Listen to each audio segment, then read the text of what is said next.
Hello, my dear students in 4th primary. In primary 4 mathematics, we have learned different strategies for addition, subtraction, وكمان mental math. In the last lessons, we had multiplication problems that we could solve using different ways. بنحل بطرق مختلفة. At the beginning of Unit 7, we explored the area model strategy and the distributive property in multiplication. Today, we will learn about a new strategy. هنتعلم بقى strategy جديدة خالص النهاردة and use our knowledge of place value to make the multiplication very easy. We will do this in lesson 3 in this unit, and its title is the partial products algorithm. In this lesson, we will learn how to use the partial products algorithm to multiply a one-digit number by a whole number up to 4 digits. Before we move to access, let's think of the many different ways we learned before to express 74. تعالوا بقى نعملها على البورد مع بعض. Okay. Now I have number 74. يبقى أنا عندي هنا number 74. I want to represent this number in many different ways. عايزة أكتب النمبر ده بطرق مختلفة. تعالوا كده نشوف هنكتبه إزاي. طيب أنا ممكن أقول 74 equals what? Yes, equals 70 plus 4.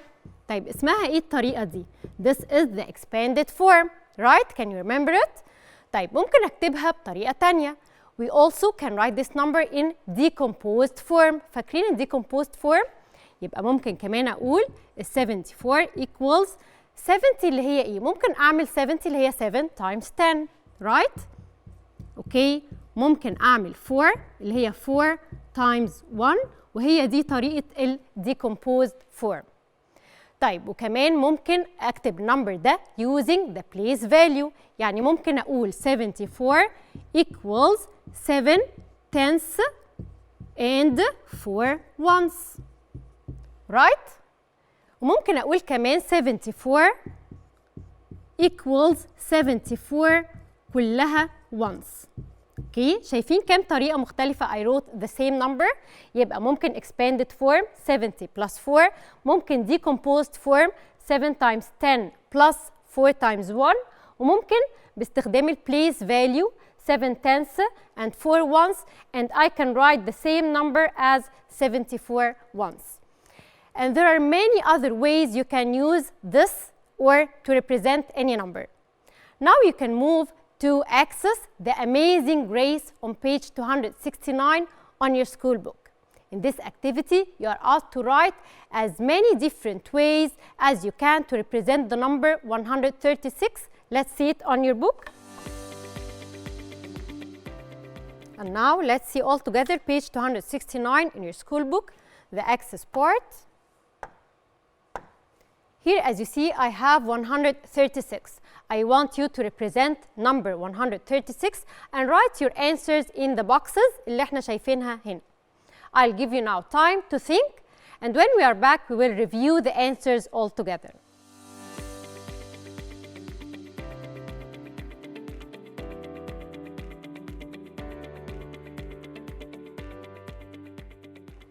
And now I am sure the example I gave you, متأكدة الexample اللي احنا حليناه مع بعض على البورد ساعدك to do this activity.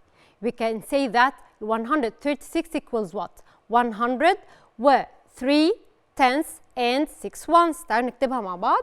يبقى 136 ممكن أكتبها 100 3 tenths and 6 ones.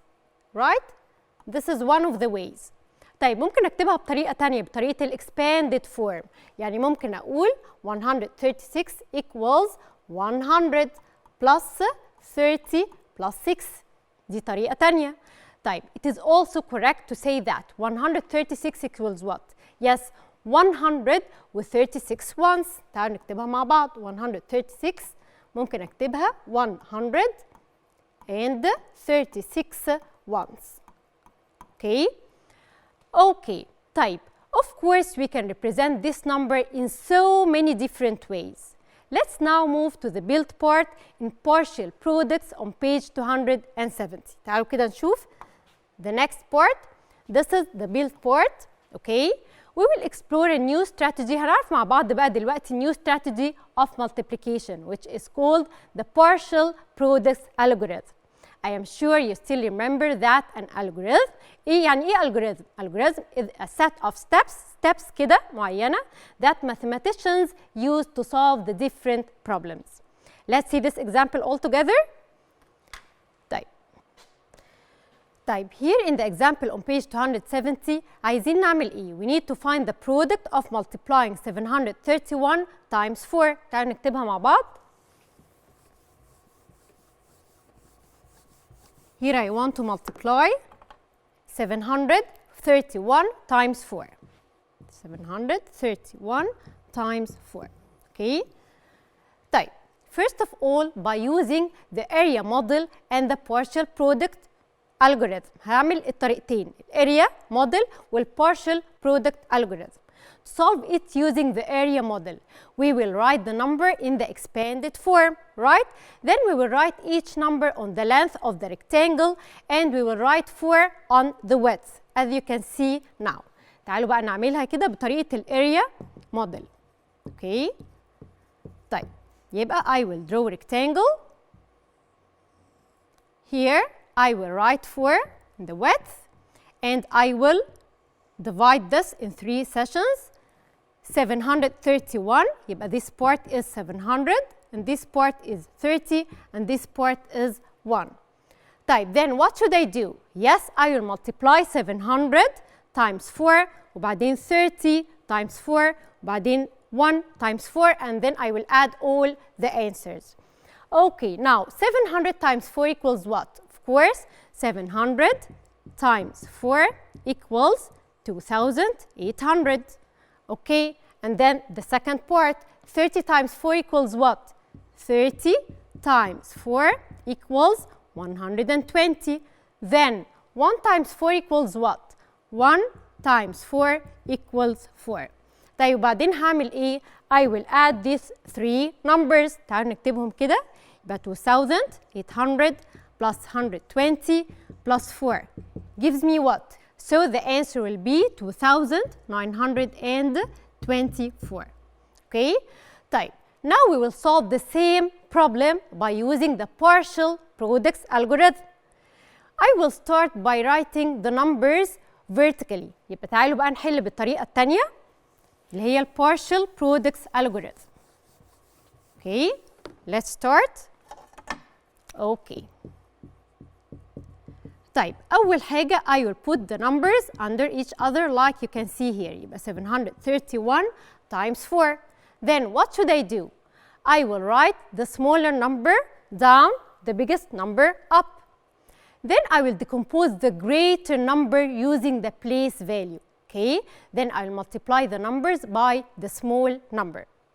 So أول حاجة هكتبها إيه؟ هكتب 700 times 4. تعالوا كده نكتبها between two brackets. 700 times 4. Okay? So 700 times 4 gives me what? Of course, 700 times 4 equals 2,800. Right? طيب وبعدين هعمل إيه؟ Under this, I will write 30 times 4. Right? يبقى هكتب هنا 30 times 4. Okay, 30 times 4 gives me what? 30 times 4 gives me 120. يبقى I will write here 0, here 2, and here the 1. Then what should I do? I will multiply the 1 times 4. Okay, so 1 times 4 gives me what? Gives me 4. And then what should I do? I will add all the products. Okay, يبقى هعمل 2,800 plus 120 plus 4. طيب تعالوا كده نعمل addition. Here I have 4 in the ones, 2 in the tens, 9 in the hundred, and 2 in the thousand. So my answer is 2,924. Now can you think about the similarities and difference? حد فكر في similarities with differences between the partial products algorithm and the rest of the strategies you have learned? For example, you can notice that the partial products algorithm والarea model strategy زي بعض في إيه؟ Yes, in both of them we decompose the number we decompose the larger factor وبعدين بعمل له times to the next أو to the second number. And at the end we add the products to get the answer. بعد ما أعمل decompose بعمل addition to كل النمبرز عشان يديني الفاينل answer أو الفاينل product. طيب هما مختلفين في إيه؟ الاريا موديل والبارشل برودكت algorithm مختلفين في إيه؟ مختلفين because we write the numbers vertically في البارشل برودكتس algorithm. زي ما احنا شايفين كده أنا كتبت الأول النمبرز vertically أو under each others. right؟ طيب في الاريا موديل كنت بكتب النمبرز ازاي؟ yes كنت بكتب النمبرز in rectangles. And now we are ready to complete the rest of the problems in the activity on your book, page 270, to check your understanding of the partial products algorithm. Let's see all together these problems.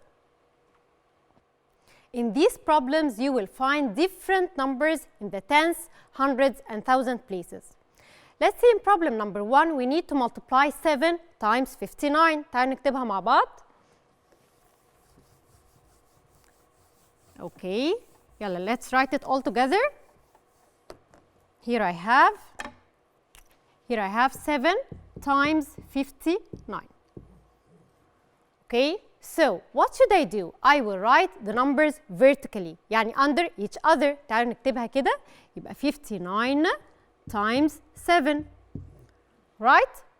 Okay, then starting with the greater number, أهو greater number, and this is the smallest one. Then I will decompose the number, okay? هتبقى I can do 50 times 7, okay? Here 50 times 7 equals what? 50 times 7 equals 350. Then what should I do? I will make 9 times 7. يبقى 9 times 7. Okay, now 9 times 7 equals what? 9 times 7 equals 63. 63. Then what should I do here? Yes, what should I do? I will add the two numbers, okay? I will add the two numbers. So 0 plus 3 gives me 3. 6 plus 5 equals 11. And this will be 4. So the answer is 413. Okay? Now let's move to problem number 2. Problem number 2 here, we want to multiply 624 times 4. تعالوا نكتبها مع بعض. Here I have 624 times 4. طيب هعمل ايه؟ I will follow the same steps. نفس الستبس بالظبط as we did before. I will write the two numbers vertically أو under each other. يبقى طبعا بكتب ال biggest number up وال smaller number down. يبقى 624 times 4. Then what should I do? I will decompose the greater number وبعدين هعمل each one times the 4. Okay? طيب تعالوا كده نعمل decompose يعني هعمل 600 times 4. أول حاجة هكتبها 600 times 4. So 6 times 4 equals what? 24. يبقى هعمل 24 and put the two zeros. Then what about the 2 tenths? كني بعمل بالظبط 20 times 4. 20 times 4. 20 times 4 equals what? Of course 80. So I'll put the 0 here and the 8 under the tenths. And then finally I will write 4 times 4. 4 times 4 gives me what? Yes, 4 times 4 gives me 16, right? So I will write here 16. And then what should I do? I will add all these numbers. يعني هعمل 2400 plus 80 plus 16, right? طيب تعالوا نشوف كده what is the answer. Here I have 6, 8 plus 1, 9. Put the 4 as it is and put the 8 as it is. So my answer is 2496. And now we have learned how to use the partial products algorithm to multiply different numbers. Now let's move to the activity fill in the blanks on page 271 in your school book. Let's see it all together. Okay. And here on page 271 in your school book, we need to fill the blanks. محتاجين إن احنا نملأ السبيسز اللي عندنا in each problem with the missing numbers. I'll give you time to think about problem number 1 and fill in the blanks.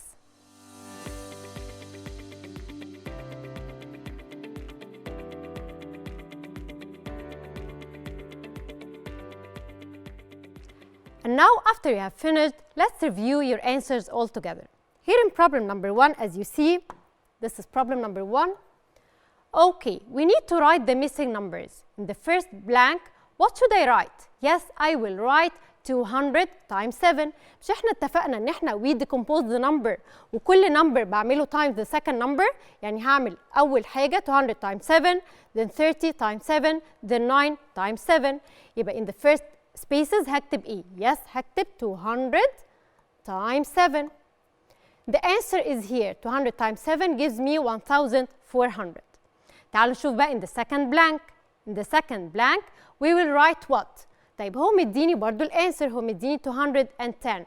So I will write what? احنا اتفقنا the second blank I will write 30 times 7. يبقى here I will write 30 times 7 equals 210. Okay. And now what should I do? I will write in the third blank what? Yes. آخر spaces هكتب فيها 9 times 7. 9 times 7. يبقى أنا عملت كده 200 times 7, 30 times 7 and 9 times 7. Okay, then what should I do? He already added the 3 numbers and the answer is 1673. And now let's move to problem number 2. Problem number 2, the blanks are different. Okay, مش ال 3 blanks اللي أنا المفروض أعملهم، لا في حاجات مختلفة. طيب in the first blank what should I write? Yes, I will write of course 6000 times 6. مش احنا اتفقنا هكتب مرة 6000 times 6, 400 times 6, 20 times 6 and 1 times 6. يبقى أول space هكتب فيه إيه؟ هكتب فيه 6000 times 6. هي مش 6000 times 6 gives me 36,000. Right. Okay, تعالوا نشوف السكند blank. السكند blank أو space we will write the product of multiplying 400 by 6. هو هنا بقى مديني 400 times 6 وعايز مني أكتب 400 times 6 gives me what? Of course 4 times 6 24 and put the 2 zeros to be 2400. تعالوا نشوف بقى third space. Here we will notice that the value of 2 is 20. صح؟ هي مش ال 2 دي في ال 10th place يبقى 6 times what؟ مش هكتب 6 times 2 هكتب 6 times 20. 6 times 20 gives me 120. طيب تعالوا نشوف بقى the last space. The last space هو already كاتب لي 6 times 1. Okay, 1 is once يبقى 6 times 1. 6 times 1 gives me what? Of course 6 times 1 gives me 6. طيب دلوقتي أنا عندي 36,000 وعندي 2,400 وعندي كمان 120 وعندي 6. هعمل إيه؟ I will add all these numbers. Okay? So the answer is what? Yes. أهم حاجة عايزة أقول لكم إن each digit نكتبه under each other. يعني like this. Here I must write the 6 under the ones. Okay? طيب يبقى الونس تحت بعض والتنس تحت بعض والهندرد تحت بعض والثاوزند تحت بعض. So what is the answer when I add all these numbers? The answer is 38,526. Okay, and now problem number 3, you will solve it by the same way. It will be very easy for you to solve it. In these activities, we have learned about the partial products algorithm. Let's now move to the connect part on page 271. In the same page, here is the connect part. You need to examine the student's answer and write what he did correctly in the first column and what he did incorrectly. هقول هو عمل إيه صح في first column وهقول هو عمل إيه غلط في second column, and then try to solve the problem in the third column. في آخر column بقى هكتب البروبلم أو هحلها بالطريقة الصح. And now I'll give you time to think and write your answers.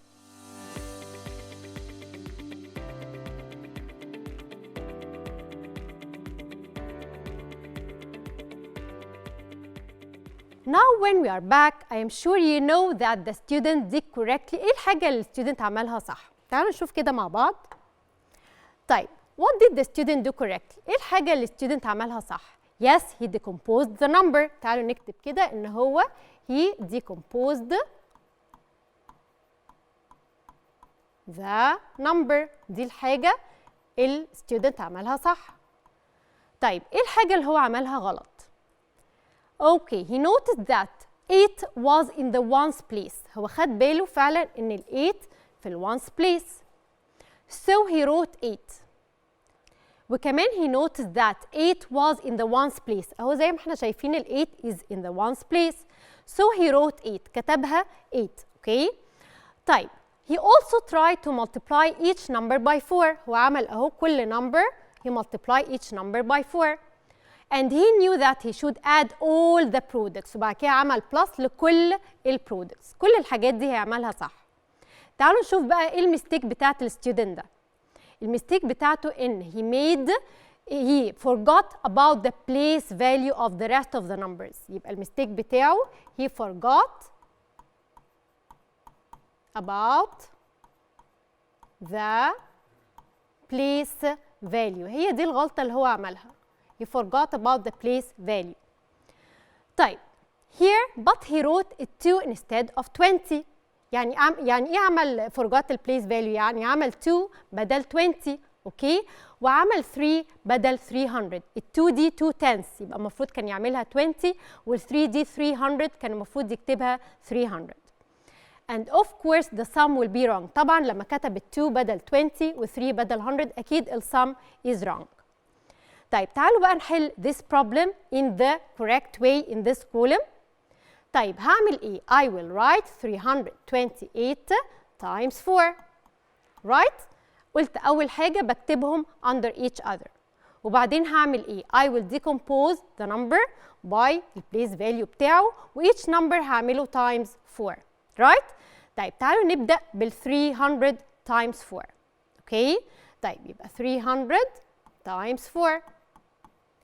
هي 300 times 4 equals what? 3 times 4 gives me 12 and put the zeros here. Then what should I do? هعمل 20 times 4, right? 20 times 4. هي 20 times 4 equals what? 20 times 4 equals 80. يبقى أحط 0 here وال 8 under the tens. ناخد بالنا ال ones under the ones وال tens under the tens.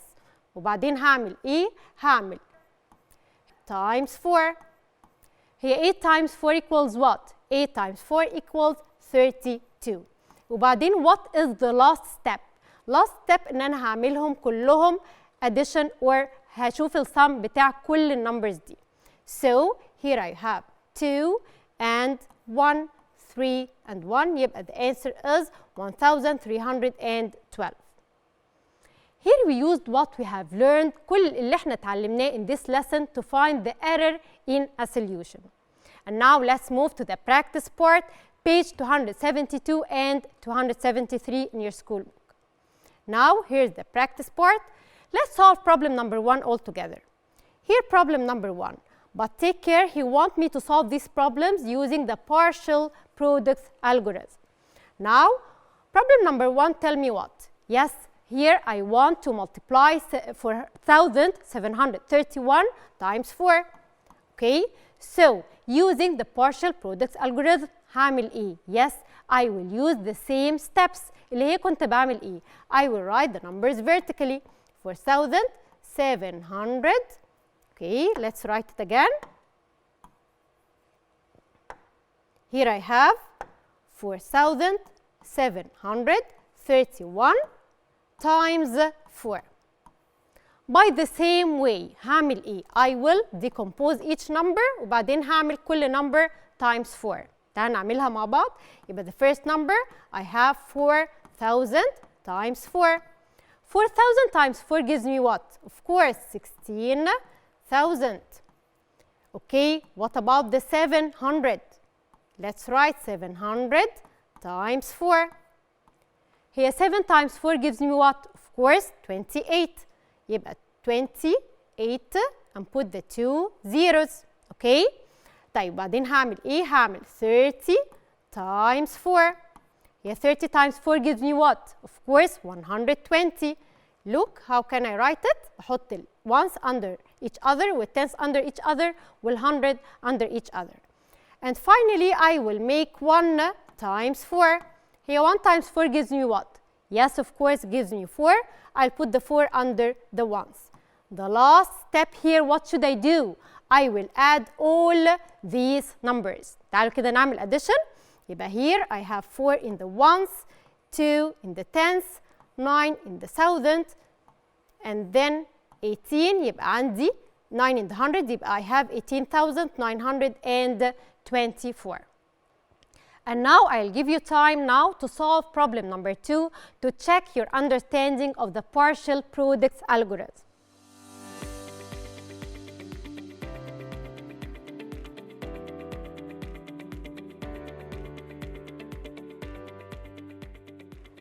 Now when we are back, let's review your answers.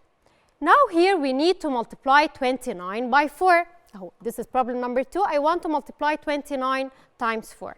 So I will write the two numbers vertically or under each other. يبقى تعالوا نكتب 29 times 4. Okay? By the same way, I will decompose the larger number. Okay? I will write 20 times 4, then 9 times 4. 20 times 4. 20 times 4 gives me what? Of course, 20 times 4 gives me 80. Then I will write 9 times 4. Here 9 times 4 gives me what? 9 times 4 equals 36. Then what should I do? Yes, of course, I will add these two numbers, okay? So I have here 6 and 8 plus 3 equals 11, so my answer is 116. I am sure most of you have the same answer like I solved it, okay? This is the end of our lesson today. We have learned how to use the partial products algorithm to multiply a one-digit number by a whole number up to 4 digits. And after this session, I need you now to think about why this strategy is called اسم الاستراتيجي ده partial products algorithm, and share your thinking with other students. If you need more practice, you can go to check your understanding part in the knowledge bank using this code shown here. Thank you so much for your watching, and see you soon.